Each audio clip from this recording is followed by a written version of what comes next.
ah Pape Malick Ndour vidéo bi dama la ko bëggoon defal booy tëdd gis ko xam naa ne gars yi dinañ ko partager zeme ko ba nga jot ci wallaay agim tegal ndox sa wet ndax daa mel ne mën naa métti lool ci yow am nga 2 minutes sa temps Pape Malick Ndour am nga wallaay agim merci beaucoup Pape.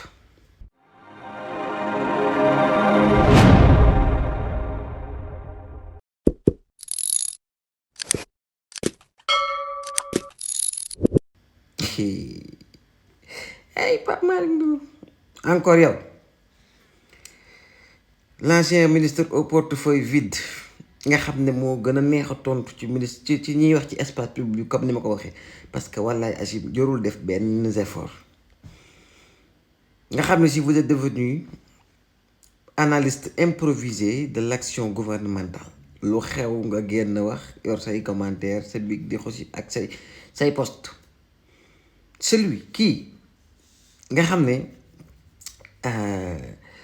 à défaut d'avoir marqué son temps dangaa nekk tenté aujourd'hui d'exister dans les commentaires, les posts, les plateaux de télévision et même amplifié par les micros, par les médias, par une présence ci plateau yépp taxul ba léegi nga am lenn loo mën a yor sa voix lu mu mën a porter ci lu am njëriñ amul. gis naan la nag nga def ab sortie bi nga njëkk def ci Jomaay boobu sax xam naa dañ koy kii parce que boobu amul solo daanaka dangaa génn ŋaaŋ rek ñepp ëbbali bu rëy waaye bi nga def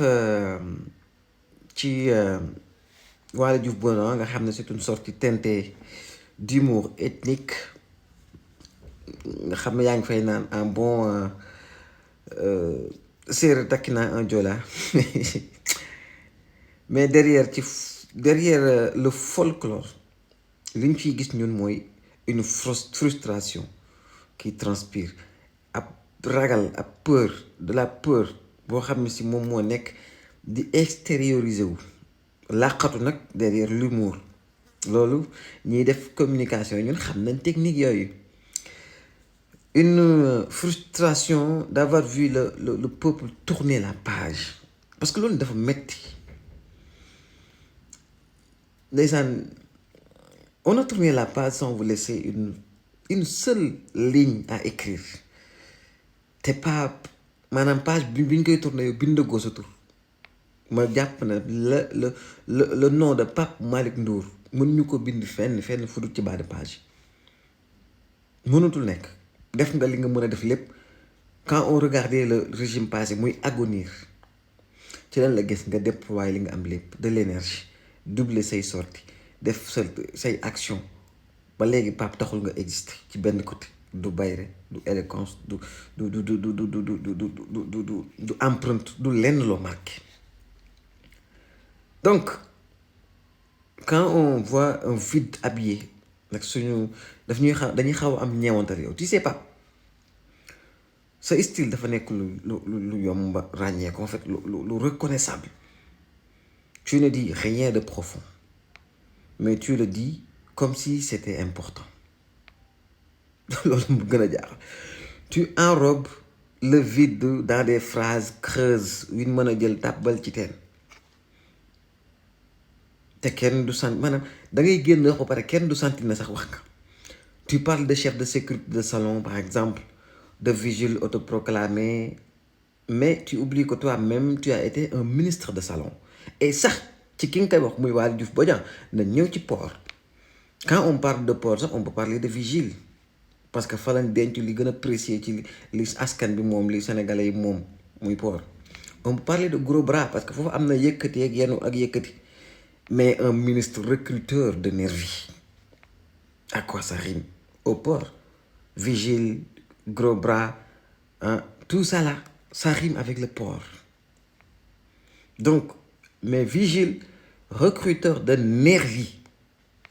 astafurlah ministre recruteur de nervis loolu ça rime pas comme ni ma la ko waxee tout à l'heure vous avez été un ministre de salon un ministre sans empreinte sans bilan sans vision nga ne yow yaay da ngay critiquer ceux qui font aujourd'hui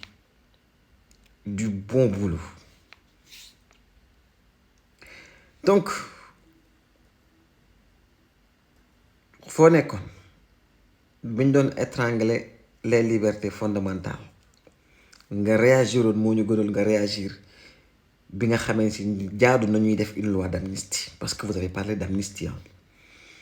yi goon gën mooy ba ñuy étrangler les libertés fondamentales la jeunesse di croupir en prison pour un tweet ay reetaan pendant que vous étiez ministre de la jeunesse. La République qui était un théâtre et vous les acteurs d'un mauvais scénario. Donc je pense que c'est trop tard quand vous venez bi nga xamee ne si ni amnistie moo jot. Tu dis que le port dafay agoniser. Je pense que vous souffrez d'une perte de contrôle. Les chiffres officiels yi nga xam ne yow moom sa bureau bi ñu la yóbbu ANSD valide ko muy fit yu factuel yu ñu teg disent le contraire. Trafic bi progressé na, les recettes augmentent, les réformes structurelles sont en marche. Loolu yépp nekk actualité bu yàggul donc mais ça tu ne le diras pas parce que pour toi la vérité n'est pas un fait, c'est une arme politique. Ce n'est pas le port qui agonise, c'est ton influence, ton existence qui est en train d'agoniser. Et tu t'accroches à des mots comme un naufragé ou bu nekk ci benn bouée de sauvetage boo xam ne si dafa bëtt wala mu xar ci digg bi. Maintenant nag nañ ñëw ci le vrai danger parce que Pape man fan yee laa yëg ne yaa ngi ANSD nga jógee Pape ministre et maintenant te voilà parachuté à l'ANSD ma yaakaar na ma ci war a kontaan mu nekk une structure sensible, un sanctuaire de chiffres, un endroit où la rigueur, l'objectivité, l'intégrité doivent primer. Mais toi tu n'es pas connu pour ça. Pape ñun dañ leen a xam ci chiffres la ñuy nekk di weranteeg yéen fan yi yépp yéen nag ba FMI Banque mondiale. Tu es connu pour maquiller, travertir, détourner les faits. Tu as toujours été du côté de la communication et pas de l'information. Ah oui, on a raison d'avoir peur comme ni ma ko waxee ñun ñëpp dañoo war a tiit parce que quand on confie les clés des données à quelqu'un qui a toujours été allergique à la vérité, ce n'est pas seulement la transparence qui est menacée, c'est la démocratie elle-même qui est menacée. Donc nga nekk ni référence ni leçon. Tu n'es pas une référence pour la jeunesse bi nga xam ne si ñoom nga jiite woon. Tu n'as jamais été un modèle pour la jeunesse bi nga xam ne ñoom nga jiite woon. Tu t'es contenté seulement de suivre les ordres, d'avaler les compromissions, di ni ñu koy wax sax di habiller les injustices. te aujourd'hui nag nga bëgg a wax si comme si tu étais du bon côté de l'histoire. Non pas beneen côté bi nga nekk. Tu n'étais pas dans le cas des bâtisseurs, tu étais dans le cas des destructeurs silencieux, ceux qui regardaient le peuple s'effondrer tout en souriant devant les caméras, di faire comme si de rien fait, comme si lépp allait bien. Pape, alors tu n'es plus maanaam nekkul lu dul ab obstacle. yow ak Macky Sall li nguur fi jaaroon 12 ans yi nekkul lu dul obstacle natt bu yàlla tegoon Sénégal. duñ la répondre pas pour débattre sax dañ lay répondre pour t'exposer di la fàttaliwaat li nga doon. Tu es le symbole d'une génération politique qui a échoué mais qui refuse de se taire. lu xew nga génn wax lu génn nga dugg ci sa grain de sel. Tu veux exister dans l'opposition mais tu n'as jamais existé au pouvoir. nga bëgg tamit parler d'éthique alors que tu n'as jamais été du côté de la vérité. Mais nous on avance avec ou sans vous là de APR si yàq réew mi dañuy avancer ñoo ngi tabax ñu ngi tabax. Et pendant que tu joues encore les figurants dans un film que le peuple a déjà jappé ba sànni la commande bi le pays lui moom ñu ngi koy reconstruire ci VRPLay